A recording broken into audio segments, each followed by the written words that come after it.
Olá, meu nome é Daniela Nami, eu sou curadora, crítica de arte, jornalista aqui no Rio de Janeiro e vou acompanhar vocês a 3 visitas guiadas à Feira de Arte do Rio. Essa é a 2ª edição da Arte Rio e ela chegou assim numa versão muito maior, muito ampliada da feira do ano passado, que já foi um imenso sucesso. Um dos grandes destaques da Arte Rio esse ano é uma área que a gente está chamando de um grande lounge dedicada à escultura contemporânea. Além de obras de artistas brasileiros, que a gente vai começar a ver aqui, como essa linda escultura da brasileira Iole de Freitas, a gente tem a presença de uma das maiores galerias do mundo, que é a Gagosian Gallery de Londres e de Nova York. A Iole, ela é uma artista dos anos 60 e 70 do Brasil, e o que chama muita atenção no trabalho dela é essa ocupação do espaço com uma linha que é ao mesmo tempo desenho e ao mesmo tempo quase uma dança. Então tem uma delicadeza e tem uma exploração muito grande dos espaços vazios. Um grande desafio numa escultura como o da Iole é a gente saber que a gente precisa contornar a peça, se relacionar com ela, conversar com ela para compreendê-la na sua plenitude. Uma coisa que é muito interessante também e que tem a ver com a presença da Iole aqui na feira é que a feira tem promovido nesse espaço aqui lançamentos, bate-papos. E a Iole lançou esse livro sobre o seu trabalho, em que ela conversa sobre o seu trabalho, que se chama O Desenho da Fala. É muito interessante, ontem houve um debate aqui com ela e é muito legal ver um artista falando sobre o seu próprio trabalho. Acho que ninguém melhor do que o próprio artista para fazer isso. Seguindo aqui o fluxo dessas esculturas que estão aqui nesse grande lounge, a gente passa por um trabalho do grupo Opa Vivará, chamado Na Moita, e chega no trabalho do jovem escultor José Damasceno. Damasceno é um escultor que foi revelado nos anos 90 da arte brasileira. E esse trabalho dele é muito interessante porque, assim como o da Iole, ele exige que você experiencie a peça. Qual é a grande diferença, a grande contribuição da escultura contemporânea? A escultura contemporânea, diferentemente da escultura clássica, em que havia um pedestal, havia um corpo, havia uma figura, a escultura e os ambientes contemporâneos, eles exigem que você contorne, que você participe, que você interaja. Esse trabalho do Damasceno, assim é. Desse lado a gente tem como uma porta, como se fosse uma porta que vai dar no País das Maravilhas da Alice, e a gente vê esse grande corredor feito de estopa, né? Assim em perspectiva, e a gente vê lá no fundo uma espécie de globo, de bola de cristal. E, como todo o trabalho do Damasceno, é um trabalho que guarda um certo mistério do que exatamente ele está falando. E aí a gente contorna a peça, a gente vai tentando descobrir o que é essa peça e a gente chega numa espécie de olho mágico. Nesse olho mágico, a gente consegue ver o ambiente numa espécie de fotografias avessas, numa fotografia invertida. Então, da mesma forma que a pessoa que está lá do lado da porta se posta diante de um olho mágico e tenta perceber quem está desse lado do globo de vidro, quem está desse lado do olho de vidro também vê quem está do lado de lá. Mas vê não exatamente como a pessoa é, numa espécie de câmara escura dos primórdios da fotografia, em que a imagem vai se formando de maneira invertida. Então, aqui a gente tem um processo de descoberta muito interessante. Então, é muito interessante a gente ver o trabalho do Damasceno num diálogo com a obra da Iole lá na frente. Os dois artistas também estão em outros pavilhões da feira, nas galerias que os representam. Com esse trabalho aqui chamado Na Moita, do grupo Opa Vivará, quer dizer, durante várias partes do dia, ao longo desses 4 dias de feira, o Opa Vivará está aí dentro da moita e o espectador é convidado a entrar dentro da moita para se confraternizar com os artistas. Tá? É um trabalho muito interessante também. Ainda nesse grande lounge, a gente tem uma livraria e um auditório, onde a gente vai ter a programação da Casa do Saber. Né? A Casa do Saber, que já é conhecida no Rio e em São Paulo por uma programação intensa de cursos de arte, aqui na Arte Rio bolou uma programação especial e totalmente gratuita sobre a feira. E as pessoas que estiverem interessadas, bastam chegar e entrar no auditório. Ainda aqui nesse lounge, a gente tem a obra de um artista pernambucano muito interessante, Lorival Cuquinha. O Lorival Cuquinha ele é conhecido por questionar o sistema de circulação, as questões econômicas, o dinheiro, o poder. Então, é interessante você ver artistas de 3 gerações, Cuquinha, Damasceno e Iole, no mesmo ambiente, como uma grande exposição, realmente. No telão ao lado do Cuquinha, nós temos ainda uma espécie de exposição virtual com vários outros artistas presentes na Arte Rio. Henrica Bernardelli, Maria Nepomuceno, o grande Nuno Ramos. Todos esses artistas, eles fazem parte de um projeto que a Fundação Eva Clabin mantém aqui no Rio, chamado Projeto Respiração. A Fundação Eva Clabin é uma casa histórica, que pertenceu a uma grande colecionadora, e esses artistas, inclusive um deles foi o próprio Damasceno, do qual a gente acabou de falar, fizeram intervenções na casa. Então a Arte Rio está abrindo um espaço para lembrar dessas exposições, e o livro dessas exposições também vai ser lançado aqui nesse espaço. É bom todo mundo ficar ligado na programação da feira. Um grande destaque da Arte Rio desse ano bom, além da participação de artistas incríveis como esses que estão aqui à minha direita, como o grande David Medalla, Alan, enfim, grandes artistas que estão aqui podendo conviver com o público. Um dos destaques da Arte Rio esse ano é a participação de galerias internacionais. Uma dessas galerias é a Gagosian Gallery, uma galeria muito importante de Londres e de Nova York, que montou aqui no pavilhão uma exposição de esculturas de grandes artistas. Na visita que a gente vai conduzir vocês agora, vocês vão ver grandes nomes da escultura, da transição da escultura moderna para a escultura contemporânea. Esses grandes nomes são uma aula de como a escultura foi evoluindo ao longo do século XX e do século XXI. Então, para quem gosta de arte, gosta de escultura, a exposição da Gagosian é quase uma exposição institucional. É quase como a gente estivesse entrando na programação de um grande museu. Vamos lá comigo? Vamos entrar aqui então.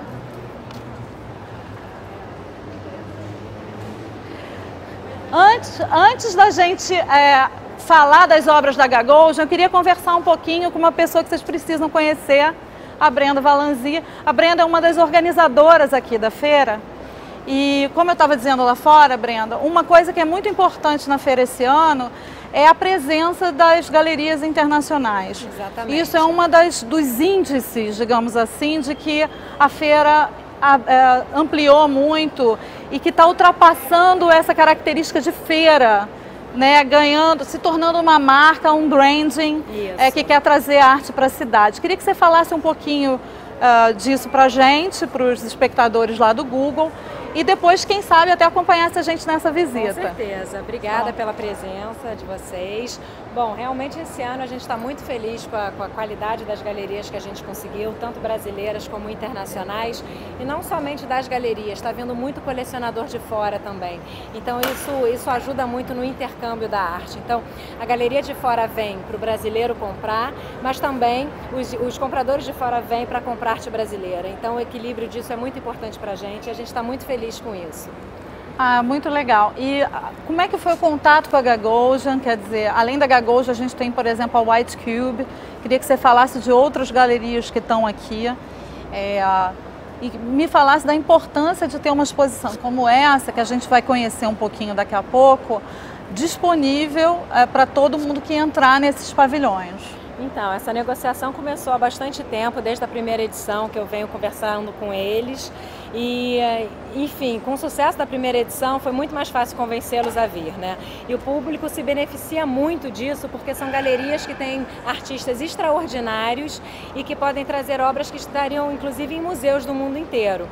Lembrando também que as galerias brasileiras estão vindo com peso muito forte, também com obras muito importantes que estariam em museus também. Então, quer dizer, todo mundo só tem muito a ganhar. Amanhã a gente vai fazer um roteiro muito legal pelas galerias brasileiras, mostrando artistas como Adriana Varejão, Cildo Meirelles, Daniel Senise, Ângelo Venosa, Nuno Ramos. Mas hoje o nosso mergulho é internacional. Ótimo, tá bom. A gente começa então aqui por uma obra muito importante do Henry Moore. Henry Moore é um artista que já mostra pra gente essa transição de uma escultura em ferro, em bronze, tradicional, figurativa, rumo à abstração. Uma coisa muito interessante da gente notar nesse trabalho, não só, além da figura, que não é uma figura mais regular, que não é aquela figura reconhecível, real, é uma sinuosidade e um certo movimento. Como toda escultura, a gente só conhece bem um trabalho do Henry Moore se a gente contornar para perceber todas as possibilidades de ângulo que esse trabalho nos vai oferecer.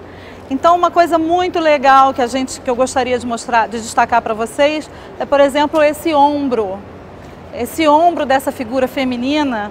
Essa figura feminina que não é uma figura musa tradicional, é um ombro profundamente irregular, digamos assim, disforme. E ela vai se apresentando a sua beleza através dessa forma pouco tradicional, digamos assim. E aí a gente segue agora, quer dizer, para esse imenso galpão da Gagosian e chega num cantinho aqui muito especial, onde a gente chega no Richard Serra. Esse escultor americano, que quem lembra bem, quem tem memória, é um teste de idade, esteve aqui no Rio de Janeiro em 1997, fazendo uma exposição no Centro de Artes Elliott Sica. O Serra é um artista conhecidíssimo, já esteve na Documenta de Kassel, na Bienal de Veneza, está nos maiores museus do mundo. É um escultor que flerta com o minimalismo do Frank Stella, do Donald Judd, são esses os contemporâneos dele. E o que é muito interessante na obra do Serra é que esse equilíbrio de peças que pesam toneladas, essas peças às vezes podem pesar toneladas, ele é feito sem qualquer amarra, qualquer prego, qualquer fio de sustentação. Então, o grande desafio do Serra em obras que estão dentro de ambientes expositivos, como é o caso aqui desse galpão, é a gente perceber que a escultura ela tem que ter um equilíbrio interno e uma autossustentação. A forma precisa se sustentar. Ao mesmo tempo, existe uma série de brincadeiras, por que não dizer, por que não usar essa palavra, com questões clássicas da escultura, não só com formas clássicas como o quadrado, o círculo, o cilindro, a diagonal, mas também com as relações que a gente pode estabelecer entre essas formas geométricas. Aqui a gente já chega numa abstração, né, gente? É uma escultura que não tem mais uma figura, que não tem mais um pedestal, que não tem mais uma base, que não tem mais princípio, nem meio, nem fim. Uma escultura contemporânea mesmo. Né?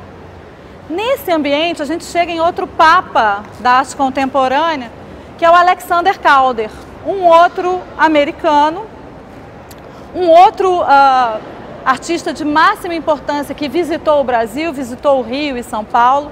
O Calder ele é mais conhecido pelos seus móveis, né? Que o Marcel Duchamp, outro grande escultor e outro grande artista multimeios, chamou da sublimação de uma árvore no ar.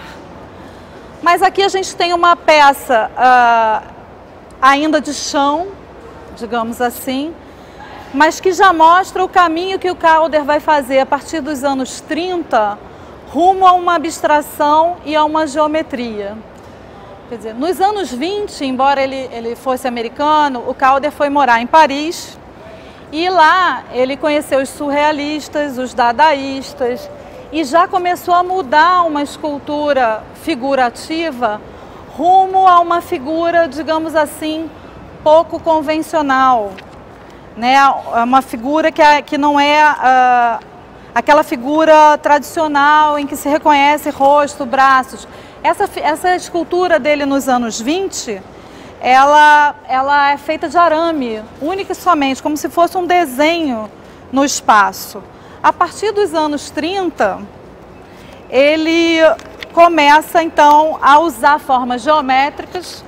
Muitas são essas formas que são que ainda lembram um corpo, ainda lembram uma mancha de pintura e se assemelham com a geometria e que tem grande influência, por exemplo, do Mondrian, né? Mondrian, pintor abstrato, que trabalhava com cores básicas e não só por isso, o Calder vai trazer um pouco dessa paleta básica, amarelos, azuis, pretos, brancos, para a sua escultura. Vai ser um dos primeiros artistas a usar cor de uma maneira ostensiva nos seus trabalhos. Uma tinta industrial, né, tratando a escultura como uma peça que pode ser repetida, pode ser produzida em larga escala. Esse trabalho do fundo aqui do galpão é um trabalho da japonesa Yayoi Kozama. Nós vamos falar dela daqui a pouquinho. Convido vocês para prosseguir aqui comigo. Vamos chegar lá na frente em outra obra do Calder, mas antes vamos passar por outros dois artistas americanos muito importantes. Aqui, Roy Lichtenstein, mais conhecido por suas pinturas e serigrafias dos anos 60, ligadas à cultura pop, à história em quadrinho, a figuras de fotonovela e de revistas de Pulp Fiction, né, um grande parceiro e contemporâneo do Andy Warhol na arte pop. E ao fundo, aqui ao fundo, uma escultura de John Chamberlain. O Chamberlain, ele faria na escultura um paralelo para os pintores abstratos, do expressionismo abstrato americano, caso, por exemplo, do Jackson Pollock. E o que é muito interessante sempre na escultura do Chamberlain são esses amassados. É como se ele estivesse sempre nos questionando sobre o que é possível conter e o que não é possível conter nessa forma. Muitos críticos chegaram a comparar o trabalho do Chamberlain à série do Andy Warhol, que é mais ou menos da mesma época, sobre acidentes de carro, né, em que o Andy Warhol fotografava pessoas que tinham sofrido desastres de carro e mostrava nessa fotografia os carros completamente destruídos. Essa analogia ela não é de todo maluca, porque em alguns dos trabalhos com essas esculturas amassadas, o Chamberlain chegou a usar carros. Ele amassava chassis de carro. Mas apesar disso, ele nunca aceitou essa comparação. O Chamberlain, ele morreu, era uma figuraça, por assim dizer, um cara muito bonachão, que dava entrevistas sempre muito bem-humoradas. E ele morreu no fim do ano passado e morreu afirmando que esse trabalho não tinha nada a ver com a série de desastres do Andy Warhol. E eu tendo a concordar com ele. Geralmente o artista tem razão, né, gente? Então eu tendo a concordar com ele. Na verdade, a grande discussão do Chamberlain aqui é uma discussão sobre a forma. E vocês podem observar que esses amassados, eles criam uma relação muito interessante nessa escultura, que é como se ela fosse um corpo, só que é um corpo abstrato. A gente pode notar aqui que nessas áreas vazias da escultura, elas têm tanto poder de informação, quanto as áreas que são cheias. Isso, aliás, gente, é uma característica muito importante para a gente entender a escultura contemporânea a partir dos anos 50. O vazio, que um escultor brasileiro muito famoso chamado Franz Weismann chamava de o vazio ativo. O vazio, ele é tanta informação quanto cheio. O que está recortado, o que está suprimido, às vezes é tão importante quanto aquilo que está ali presente no corpo da obra. A gente chegando mais para cá, a gente vai ver um outro trabalho do Calder, que ainda é um trabalho de chão, digamos assim, mas um trabalho que já aponta para uma das características mais interessantes da obra do Calder, que é levar movimento à escultura. Quando o Calder vai criar aqueles móveis famosos, né, que quem já foi a Barcelona teve a oportunidade de ir ao museu dedicado à obra dele, quando o Calder pendura móveis no teto e faz as formas girarem, ele está contando com um elemento externo para concluir, para contribuir com a obra que ele criou. Aqui a gente ainda não tem um mobile, né? Mas a gente já tem ganchos, peças suspensas, peças que são contidas, que são sustentadas apenas por um fio de desenho de ferro e de alumínio, que já lembram, parecem que essas peças já vão, digamos assim, alçar um voo, que elas já podem se mexer. Então ela já se relaciona, essa peça já se relaciona com a série de móveis do escultor. Como vocês podem notar, quer dizer, essa exposição, e eu nem estou mostrando para vocês todas as esculturas, até para vocês, quem puder vir à Arte Rio nos próximos dias, ter um pouquinho de surpresa e da sua própria descoberta. Essa exposição é uma exposição que poderia estar em qualquer museu do mundo e seria, sem dúvida alguma, uma aula sobre a escultura contemporânea. Eu não tenho a pretensão de dizer para vocês que eu estou dando uma aula, mas essa exposição com certeza dá. A gente segue para cá, gente, para esse cantinho daqui. Lá atrás a gente tem a obra de um gigante, Robert Rauschenberg, que também, como Chamberlain, trabalha com essa questão dos amassados e que cria com essa série de ferro retorcido, de superfícies planas, retorcidas e acumuladas, né? Tem uma ideia de acúmulo ali, os vários planos, as várias dobras de uma escultura. Nesse canto daqui, um artista totalmente diferente do que a gente viu, daqueles que a gente viu anteriormente. Não sei, eu acho que todo mundo está acostumado a ouvir falar do Damien Hirst. Damien Hirst é um artista que nasceu em 1965 em Londres, né? E ele digamos assim, foi o maior expoente, talvez o líder de uma geração de artistas que ficou conhecida como Young British Artists, jovens artistas britânicos. E estiveram sempre muito ligados a um colecionador, Charlie Saatchi, da Saatchi Gallery de Londres.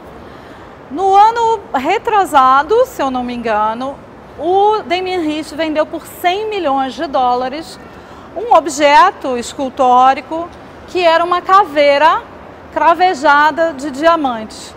Essa obra dele foi vendida em leilão por 100 milhões de dólares.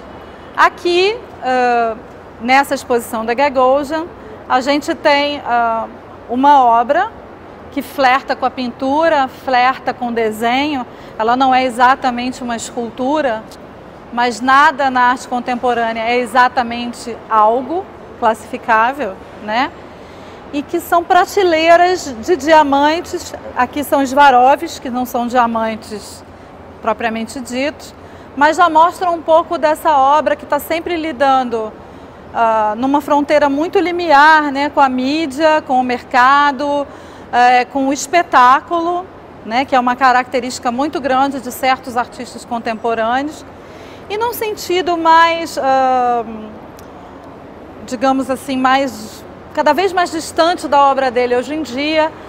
Eu diria que o Damien Hirst lida o tempo inteiro com a morte, Para quem não está associando o nome à pessoa, o Damien Hirst é aquele artista também que trabalha com corpos de animais, vacas, tubarões, em que ele fatia esses corpos e mantém como uma escultura, digamos assim, orgânica, conservada em formol no espaço expositivo.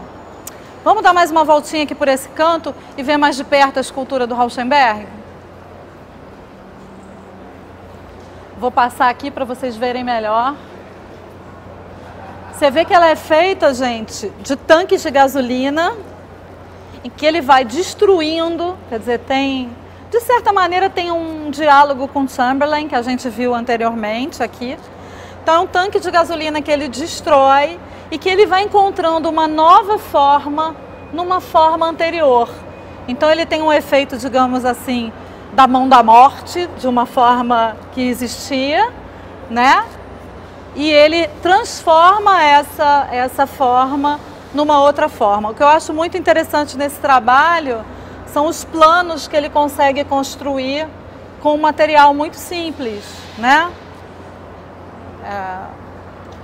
E o que é muito interessante nessa exposição aqui da Gagosian são as possibilidades não só formais que essas esculturas têm, como também a diversidade de materiais e mesmo as questões subjetivas, que são os impulsos subjetivos, que são muito diferentes de trabalho para trabalho. Eu vou mostrar para vocês agora uma panorâmica antes de chegar num outro trabalho muito interessante aqui da galeria, para a gente depois se despedir. Queria mostrar para vocês uma panorâmica para vocês entenderem exatamente do que eu estou falando, essa diversidade que a Gagosian está trazendo. Além dos artistas que eu já falei, a gente tem Mark Nelson, a gente tem Anselm Briley, a gente tem grandes artistas aqui nessa seleção da galeria. E é interessante porque é muito curioso o diálogo aqui dentro do galpão da Gagosian com as esculturas brasileiras que estão lá fora. Né? A gente vê que o bonito na arte mesmo e na arte contemporânea é essa possibilidade de conversa que ela estabelece, não só com o público espectador, com quem gosta de arte, com quem vem até aqui para ver, mas também com os trabalhos que estão em volta. Vou conduzir vocês para um trabalho muito interessante da arte. Passamos pelo Henry Moore de novo, vale a pena ver de novo. E a gente vai chegar aqui num trabalho da Yayoi Kozama, que é uma artista japonesa. A Yayoi, ela tem 83 anos. Para quem acompanha arte com menos regularidade, talvez tenha visto agora a última coleção da Louis Vuitton. E a Yayoi, ela foi responsável pelas padronagens que a Louis Vuitton usou nos tecidos das bolsas e também nas lojas em todo o mundo. E esse trabalho aqui traz um elemento muito importante no trabalho dessa artista japonesa, que são as bolas, que ela chamou ao longo de sua carreira de polka dots. A Yayoi, ela tem realmente uma obsessão, e no caso dela é uma obsessão mesmo, ela chegou a ter toque, né? Ela tem uma obsessão por essa forma, e uma maneira dela lidar com esse transtorno foi repetir as bolas à exaustão e tentar dominá-las ao máximo. Nesse trabalho, a gente tem uma relação muito curiosa com outro trabalho dela que também está no Brasil. Para quem já foi ao Instituto Inhotim, em Brumadinho, Minas Gerais, teve a oportunidade de ir a esse lugar maravilhoso e conheceu um trabalho que está na água e que são esferas metálicas, onde o público pode se enxergar. Aquele trabalho se chama Jardim de Narciso e é um trabalho da Kozama, em que ela lida com essa relação com o espectador e com essa forma que não deixa de ser uma forma orgânica, que é uma forma que foi usada a vida toda na arte, que é a bola e o círculo, e que muitas vezes é associada também a uma questão de espiritualidade. E, no fundo, em alguns trabalhos dela, acaba se tornando também uma lente. Agora me dei conta, tem até uma relação com a lente do Damasceno lá atrás, esse trabalho. Então é interessante, depois que vocês entrarem aqui e virem o trabalho da Kozama, voltem para o Damasceno. Pode ter um diálogo interessante. O que é bacana nesse trabalho é que ele se relaciona com o Jardim de Narciso, que, como eu disse para vocês, está em Inhotim, e que, por sua vez, o trabalho de Inhotim é uma releitura de um trabalho que a artista fez em 1966 para uma Bienal de Veneza. Nessa Bienal de Veneza, ela espalhou esferas reflexivas por todo o gramado dos pavilhões. Essas esferas, onde a pessoa podia se olhar, eram vendidas por $2, né? E as pessoas pegavam as esferas, levavam para casa, pagavam os $2, levavam a esfera para casa. Quando elas recebiam o trabalho, elas percebiam que o trabalho tinha uma legenda. E essa legenda dizia: seu narcisismo está à venda. Então é muito curioso a gente convidar vocês para terminar esse percurso justamente aqui, porque quem olha para o trabalho da Kozama aqui dentro percebe que ela convida o espectador para se conhecer melhor, para se ver misturado com o trabalho dela e para se questionar até que ponto o narcisismo dele também está à venda.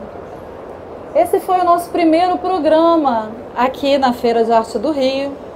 Foi um prazer falar com vocês sobre escultura contemporânea. Amanhã a gente vai fazer um roteiro bem curioso, bem gostoso pelas galerias brasileiras, conversando sobre a obra de grandes artistas como Adriana Varejão, Cildo Meirelles, Valtércio Caldas, Nuno Ramos, e jovens artistas também como Cíntia Marcelli, Nazareno, Felipe Barbosa. E eu vou ter um prazer muito grande de amanhã, 13h30, esperar vocês para essa nova visita. No sábado, ela se repete. E aí vai ser outra conversa, outro tema.